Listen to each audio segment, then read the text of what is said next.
있었습니다.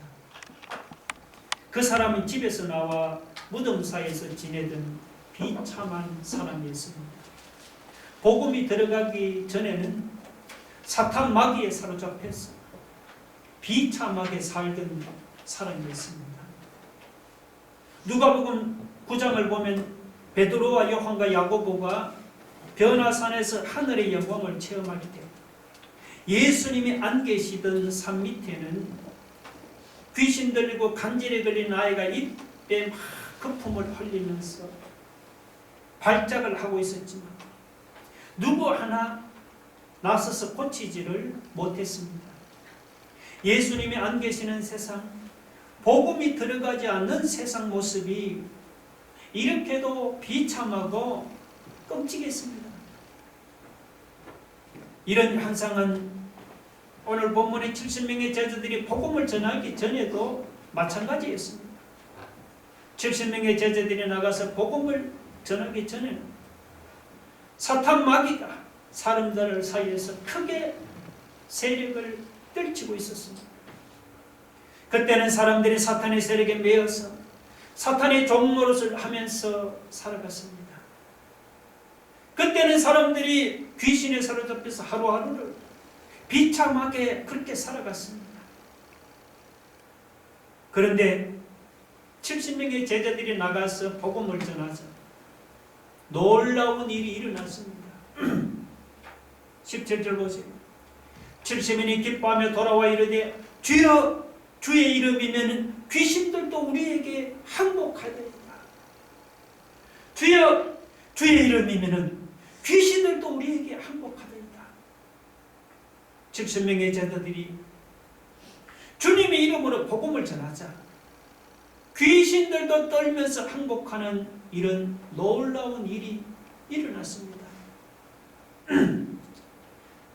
70명의 제자들은 그런 능력을 체험하고 너무 기뻤습니다. 그래서 주님께로 달려와서 그 사실을 보고했습니다.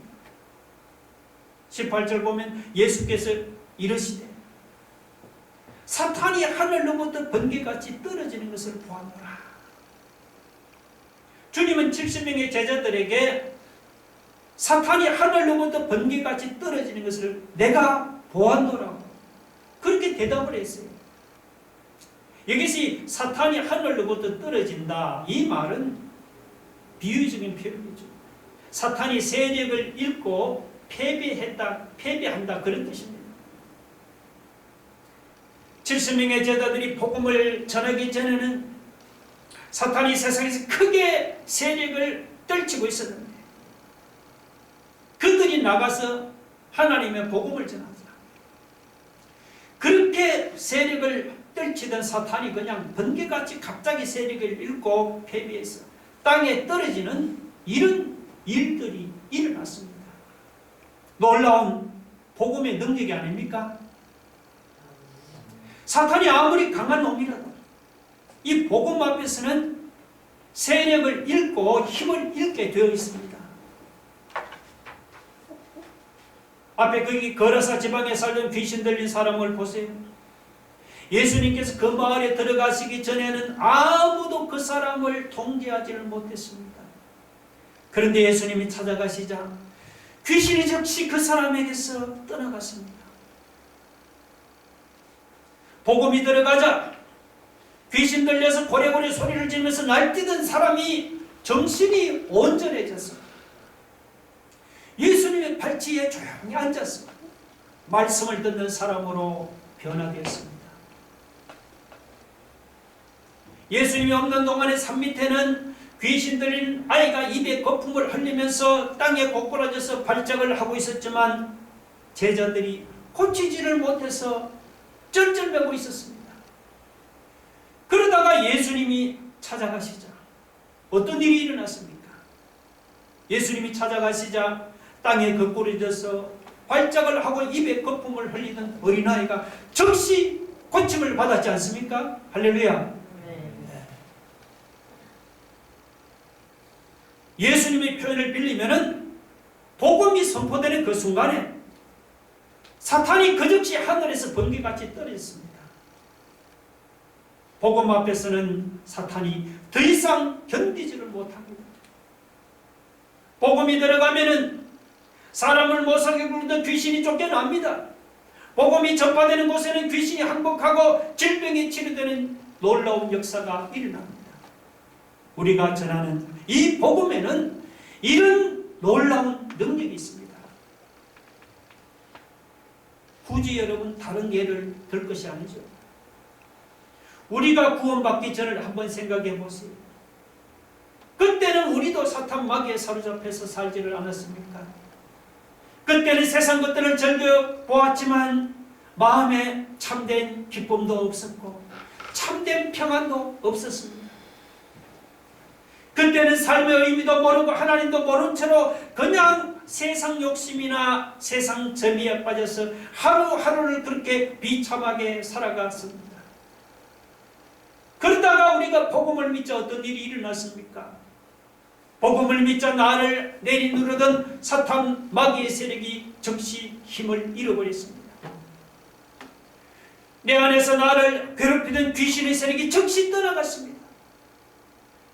복음을 믿자 나를 무겁게 내리누르던 죄의 세력이 홀가분하게 벗겨졌습니다. 근심 걱정이 가득했던 마음에 참된 하늘의 평안이 임했습니다. 우리가 전하는 복음은 이런 놀라운 능력이 있습니다. 혹시 교회는 다니지만 아직도 복음을 믿지 않습니까? 마음을 여시고 그 복음을 받아들여 보세요. 복음을 믿으면 나를 누르는 사탄 마귀의 세력이 쫓겨나갑니다. 복음을 믿으면 나를 괴롭히는 귀신의 세력이 떠나갑니다. 복음을 믿으면 근심 걱정이 사라지고 참된 기쁨과 참된 하늘의 평안이 회복됩니다. 복음 안에는 여러분 이런 놀라운 능력이 있다는 사실을 믿으시기 바랍니다. 아멘. 앞에서 제자들은 귀신 들린 어린아이 하나를 고치지를 못해서 낭패를 당했습니다. 예수님이 변화산에 계실 때 제자들은 산 밑에서 귀신 들린 어린아이를 고치지를 못해서 사람들 앞에서 크게 망신을 당하지는 않았습니까? 그 일로 제자들의 마음이 많이 위축되었습니다. 이번에도 이런 낭패를 당한다고 생각하니 심리적으로 위축될 수밖에 없었습니다. 그런데 이번에는 그때와 180도 다른 결과가 일어났습니다. 이번에는 70명의 제자들이 나가서 복음을 전하니까 어떻게 됐죠? 귀신이 막 항복하고 쫓겨나가는 일이 일어났습니다. 전에는 낭패를 당했던 제자들이 이번에는 전도에 큰 성공을 거두었습니다. 그러자 제자들은 귀신이 항복하고 쫓겨나가는 그런 놀라운 일을 보고는 의기양양해서 크게 기뻐했지요. 혹시 우리 모습이 이 제자들의 모습과 같지 않습니까? 우리가 계획했던 일이 잘 되면 어때요? 우리가 추진하던 일이 잘 풀려나가면 어떻습니까? 내가 시작한 장사가 매출이 막 늘어나고 잘 되면 어때요? 그러면 장사가 잘 된다고 얼마나 기뻐합니까? 계획했던 일이 잘 된다고 얼마나 기뻐하고 내가 추진했던 일이 잘 풀린다고요. 얼마나 기뻐합니까? 반대로 좀 계획했던 일이 어려움에 부딪히고 내가 추진하는 일이 좀 잘 안 풀리면 어떻게 됩니까? 장사가 매출이 줄어들고 잘 안 되면 어떻게 됩니까? 그러면 마음이 막 위축되고 낙심하죠. 우리는 내가 하는 일에 의미를 부여하고 관심을 가집니다.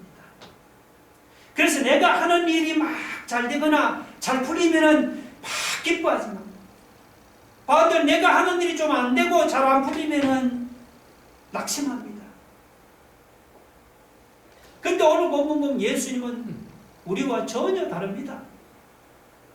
예수님은 우리처럼 계획하고 추진하는 일이 잘 풀리면은 기뻐하고 잘 안 풀리면 위축되고 낙심하는 것이 아니죠. 예수님은 제자들처럼 막 귀신이 항복하고 쫓겨나간다고 그것 때문에 기뻐하는 것이 아닙니다.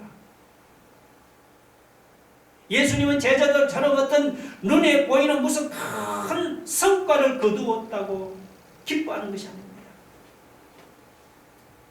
20절 한번 보세요.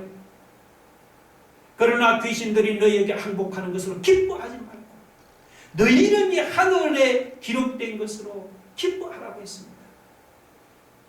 귀신이 항복하고 쫓겨나간다고 그것 때문에 기뻐하지 말고 너희 이름이 하늘에 기록된 것으로 기뻐하라고 말씀했습니다. 너희 이름이 하늘에 기록됐다는 말은 너희 이름이 하늘의 생명책에 기록되었다 그 말 아닙니까? 우리는 이 20절 이 말씀을 통해서 사람들이 기뻐하는 것하고 예수님이 기뻐하는 것이 어떻게 다른지를 알 수가 있죠.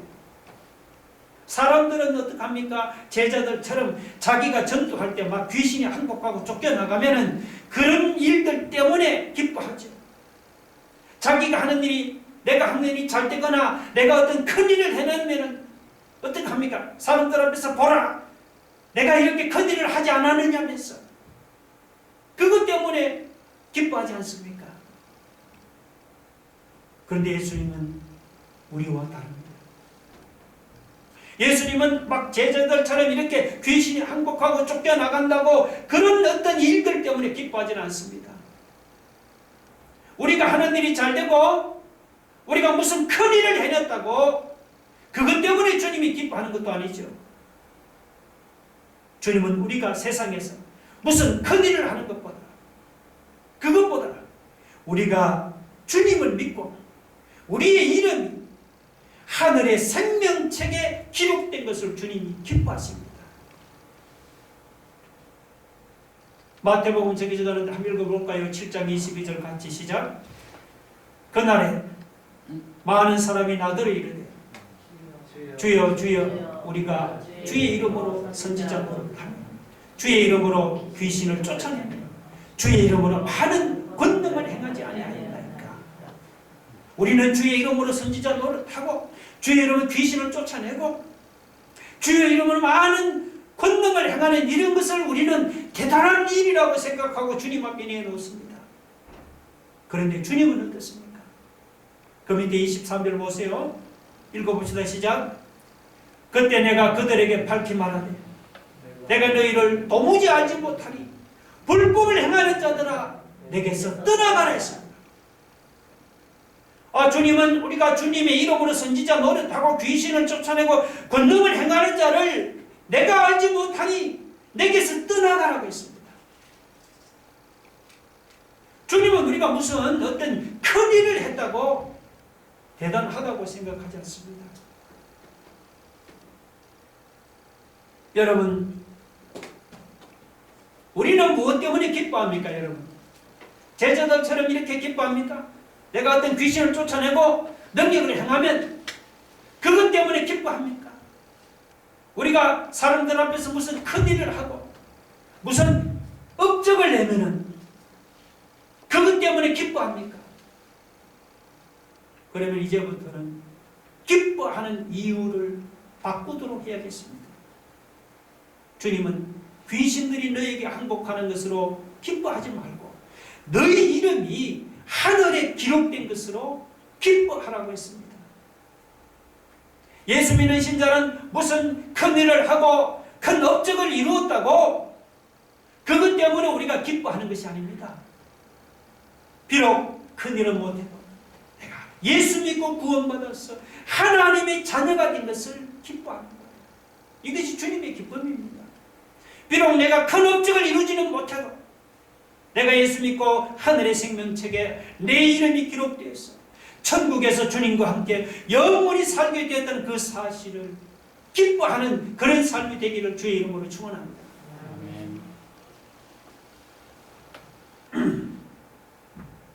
그 다음 여러분이 21절과 22절을 보죠.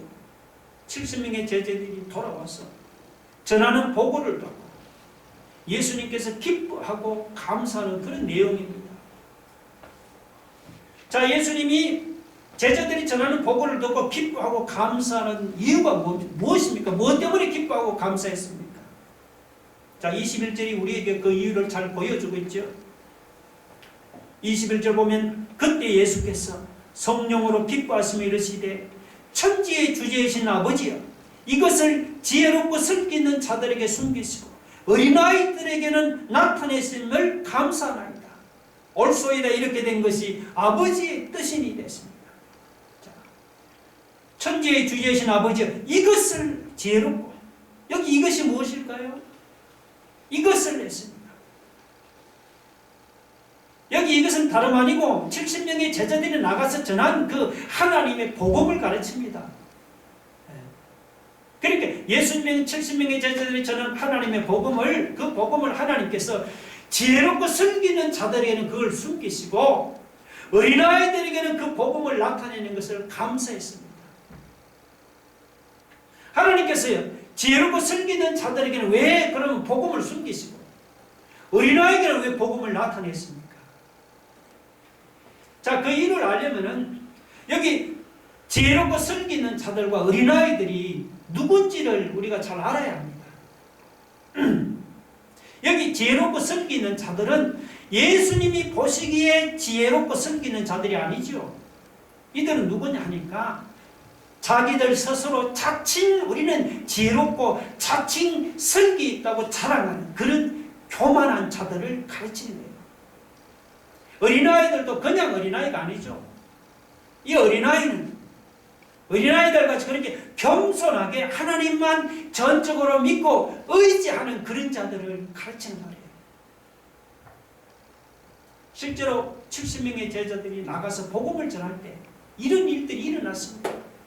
예를 들면 바리새인이나 서기관들 같이 자칭 지혜롭고 자칭 슬기 있는 교만한 사람들은 제자들이 복음을 전하는 그 복음을 들어도 깨닫지를 못했습니다.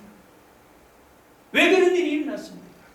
그 이유가 무엇이죠? 그것은 이렇게 자칭 지혜롭고 슬기 있는 교만한 사람들에게는 복음을 들어도 깨닫지 못하도록 하나님께서 그 복음을 숨기시기 때문에 교만한 자들에게는. 반면에 가난한 사람, 무식한 사람, 힘없는 사람들은 그들이 복음을 듣고 주님께로 돌아오는 이런 일들이 막 일어났습니다. 이런 사람들은 복음을 들을 때 귀신이 쫓겨나고 병에서 고쳐받는 그런 일들이 일어난 거예요. 왜 그런 일이 일어났습니까? 그 이유는 그들이 가난하고 무식하고 힘이 없었어. 그들은 어린아이처럼 겸손하게 하나님만 믿는 사람에게 하나님께서 그들에게 복음을 나타내시기 때문이죠. 고린도전서 1장을 보면은 고린도 교인들에게도 이런 현상을 찾아볼 수가 있습니다. 바울이 고린도 교인들을 가만히 보니까 그들 중에 별로 지혜로운 자가 많지 않고 능한 자가 많지 않고 문벌 좋은 자가 많지 않고 강한 자가 많지 않았습니다. 지혜로운 자보다는 미련한 자가 많고 문벌 좋은 자보다는 천한 자들, 멸시받은 자들이 더 많고 강한 자들보다는 약한 자들이 더 많았습니다. 왜 이런 현상이 일어납니까? 그 이유는 하나님이 세상에 미련한 것들을 택하사 지혜 있는 자들을 부끄럽게 하시고 세상에 약한 것들을 택하사 강한 것들을 부끄럽게 하시고 세상에 천한 것들과 멸시받는 것들과 없는 것들과 약한 것들을 택하사 있는 것들을 피하게 하시고 부끄럽게 하시기 때문이죠. 그러니까 하나님의 복음은 여러분 이처럼 역설적인 데가 있는 거예요. 그래서 역설적인 복음입니다. 그래서 복음은 바리새인처럼 자칭 지혜롭다고 자랑하는 교만한 자에게는 알려지지 않습니다. 복음은 어린아이처럼 겸손하게 하나님만 믿고 의지하는 자에게 알려지는 것입니다. 세상적으로 믿고 의지할 것이 없어서 하나님만 믿고 의지할 수밖에 없는 그런 사람들, 가난한 사람들, 무식한 사람들, 힘없는 사람들에게 알려지는 것이 복음입니다. 그래서 복음은 역설적인 거예요. 역설적인 것입니다. 여러분은 어떻습니까? 자칭 지혜롭고 자칭 슬기롭다는 바리새인이나 서기관처럼 교만하지 않습니까? 좀 많이 배웠으면 배웠다고 교만하고, 돈이 좀 있으면 돈이 있다고 교만하지 않습니까? 혹 지위가 있다면 지위가 있다고 교만하지 않습니까? 그렇다면 명심하시기 바랍니다. 하나님의 복음은 역설적이라서 교만한 사람은 어때요? 아무리 복음을 들어도 깨달아지지가 않는 겁니다. 혹시 오래 교회를 다녔는데도 복음이 잘 안 믿어지고 잘 안 깨달아집니까? 복음을 수없이 들었는데도 그게 은혜가 안 됩니까? 식상하게 들립니까? 그러면요, 이 복음을 내가 들어서 다 알고 있다는 이런 교만한 마음을 낮추어 보세요. 자칭 지혜롭고 자칭 슬기롭다 이런 교만한 마음을 낮추어 보세요. 내가 남들보다 배웠고 남들보다 똑똑하고 남들보다 잘 살고 남들보다 지혜가 있다는 이런 교만한 마음을 겸손하게 낮추어 보세요. 하나님의 복음은 역설적이라서 교만한 자에게는 숨겨지고 겸손한 자에게는 나타납니다. 예수님 앞에 나갈 때는 한 주간 동안 어깨에 붙여놓은 이 세상의 계급장을 떼고 나가기를 바랍니다. 지식의 계급장, 돈의 계급장, 지위의 계급장 이런 것들을 다 떼어놓고 어린아이처럼 겸손한 마음 주님 앞에 나아가기를 바랍니다. 겸손하게 주님 앞에 나가면 그때 안 믿어지던 복음이 믿어지고 안 깨달아지던 복음이 깨달아지는 놀라운 은혜가 임할 줄로 믿으시기 바랍니다.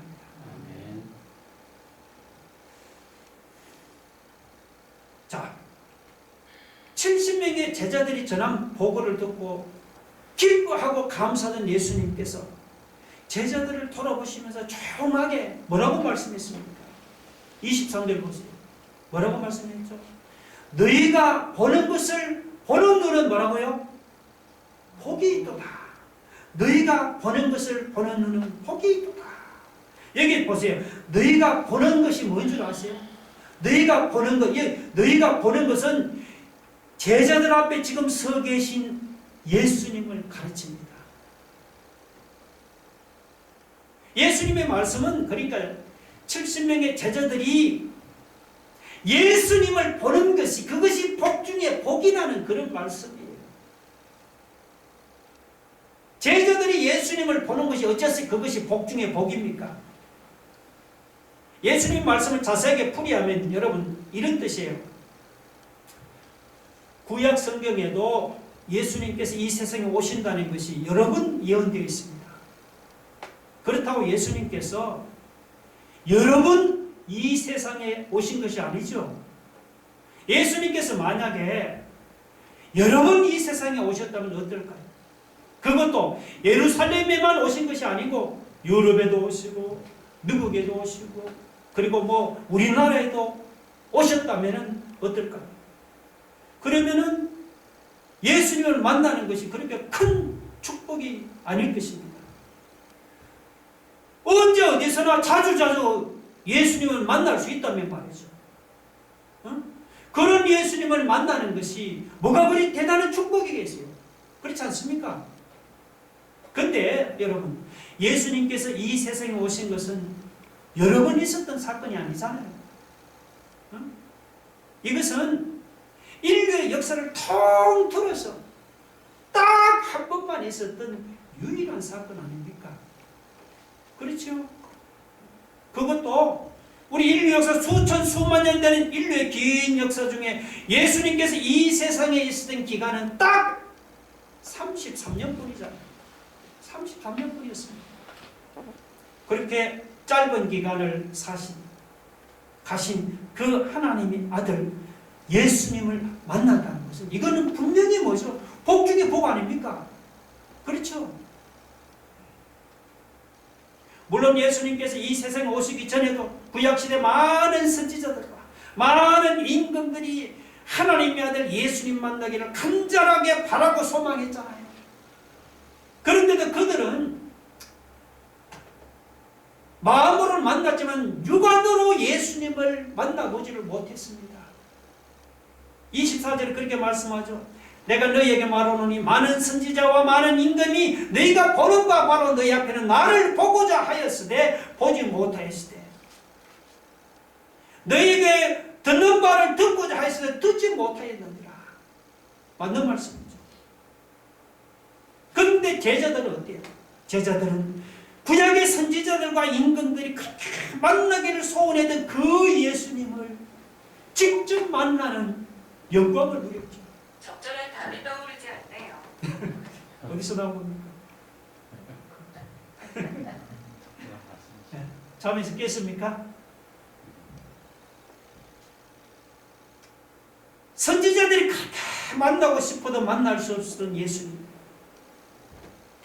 왕들이 그렇게 보고 싶어도 볼 수 없었던 주님을 육안으로 만나다니 얼마나 큰 복이, 그보다 큰 복이 또 어디 있겠어요? 그런 점에서 제자들은 구약시대 어떤 선지자들이나 어떤 왕들보다도 복 있는 사람들이었습니다. 그렇죠? 근데 여러분 놀라운 것은 뭐냐면, 자, 예수님을 만난 제자들보다도 더 복 있는 사람이 있다고 그러죠. 그들이 누군 줄 아세요? 우리가 바로 그들입니다. 누가요? 우리가 바로 그들이다 말했어요. 우리가 어째서 예수님을 직접 만난 제자들보다 우리가 더 복 있는 사람입니까? 그 이유는 뭔가 하면요, 우리는 예수님에 관해서 제자들이 경험하지 못하고 보지 못한 것까지 우리는 보고 경험했기 때문이에요. 그래서 우리가 더 복 있는 사람입니다. 당시 제자들은 이 땅에 오신 예수님은 보았지만 아직 십자가에 죽으시고 부활하신 예수님은 보지를 못했습니다. 반면에 우리는 어때요? 우리는 제자들이 보았던 예수는 물론이고 우리를 위해서 십자가에 죽으시고 부활하신 예수님까지 우리는 보고 경험했습니다. 그뿐만이 아니죠. 우리는 제자들이 경험하지 못했던 오순절 성령 강림까지 우리는 보고 경험했습니다. 당시 제자들은 3년 가까이 예수님을 따라다니면서 배웠지만 예수님이 자기 눈앞에는 그 예수님이 십자가에 죽으시고 부활하는 것을 보지 못했습니다. 아직 보지 못했죠. 오순절에 성령이 강림하는 것은 더더욱 보지 못했지요. 그런데 우리는 어떻습니까? 우리는 제자들이 보지 못하고 경험하지 못했던 예수 그리스도의 십자가와 부활을 우리는 경험하고 본 것은 물론이고 오순절 성령 강림까지 우리는 다 경험하고 우리는 체험한 것입니다. 그런 점에서 우리는요, 그냥 예수를 직접 만난 제자들보다 우리는 훨씬 더 복 있는 사람이라는 사실을 믿으시 바랍니다. 우리도 훨씬 복 있는 사람이에요. 그러다 우리가 받은 그 복을 자랑만 할 것이 아닙니다. 우리 주변에는 아직도 십자가에 죽으시고 부활하신 예수를 모르는 사람들이 얼마나 많은지 몰라요. 그렇죠? 예수는 대충 4대 성인 중에 한 사람이 그렇게 알지만 십자가에 죽으시고 부활하신 그 예수님을 모르는 사람들이 얼마나 많아요. 아직도 우리 주변에는 우리 안에 계시면서 우리를 인도하시고 우리를 위로하시고 우리를 지켜주시는 보혜사 성령님이 어떤 분인지 모르는 세상 사람들이 얼마나 많은지 몰라요. 여러분이 예수님을 진정으로 만나고 경험했습니까? 나를 위해서 십자가에 죽으시고 부활하신 예수님을 만났습니까? 여러분 나에게 성령을 보내주신 예수님 그분을 만났습니까? 그러면 여러분이 만나고 여러분이 경험한 그 예수님 여러분만 간직하고 여러분만 누릴 게 아니다 말이죠. 예수님이 어떤 분인지 모르는 저 밖에 있는 불쌍한 인생들에게 여러분이 만난 바로 그 하나님의 아들 예수 그리스도를 전하는 삶을 살아야 합니다. 여러분 누가 복 있는 사람입니까? 제자들처럼 단순히 예수를 만난 사람이 복 있는 사람이에요? 아니죠. 예수님이 어떤 분인지 모르는 사람들에게 내가 만난 그 예수 그리스도를 전하는 사람이 복 있는 사람이에요. 나를 위해 십자가에 죽으시고 부활하신 예수님 보혜사 성령을 보내서 내 안에 계시면서 나를 떠나지 아니하시고 나를 위로하시고 나를 지켜주시고 나를 인도하시는 그 예수 그리스도를 사람이 전하는 사람이 진정으로 복 있는 사람인 줄 믿으시 바랍니다.